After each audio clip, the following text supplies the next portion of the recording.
से प्रेरित कोई चोर राजा का धन चुरा कर भागा जा रहा था, किंतु राजा के दूतों को आता देखकर चोर ने घबरा कर भागते भागते राजा के धन को चुपचाप रख दिया जहाँ वह दोनों ससुर जमाए ठहरे हुए थे।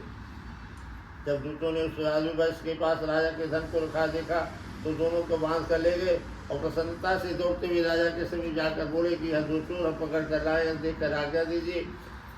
राजा की आज्ञा से उनको कठिन कारावास में डाल दिया गया। उनका सब धन राजा ने छीन लिया। सत्यनारायण भगवान के श्राप द्वारा उसकी पत्नी भी घर को दुखी हुए घर को जो धन रखा था चोर चुरा कर ले गए।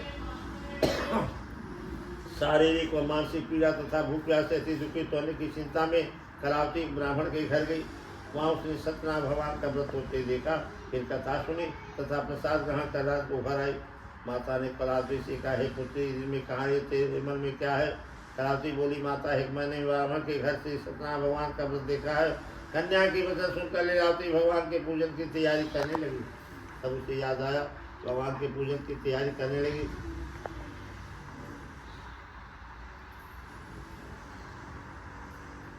लीलावती ने परिवार और बंधुओं से श्री सत्यनारायण भगवान का पूजन किया और यह वर मांगा कि मेरे पति और दामाद से राजा में, साथ ही प्रार्थना की हम सब का अपराध क्षमा करो।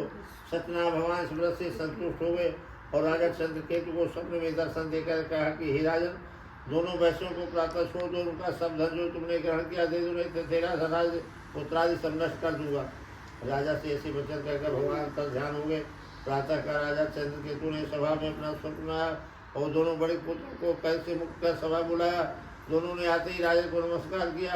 राजा मीठे वचनों से बोला, हे महानुभाव, भाग्यवश ऐसा कठिन दुख प्राप्त हुआ नहीं है, अब तुम्हें कोई भय नहीं। ऐसा कहकर राजा ने उनको नए नए वस्त्राभूषण बनाया तथा उनका जितना धन लिया था उससे दूना धन देकर आदर से विदा करो। दोनों वैश्य अपने घर को चल रही थी। श्री सत्यनारायण कथायाम तृतीयोध्याय समाप्तो। सत्यनारायण भगवान की जय।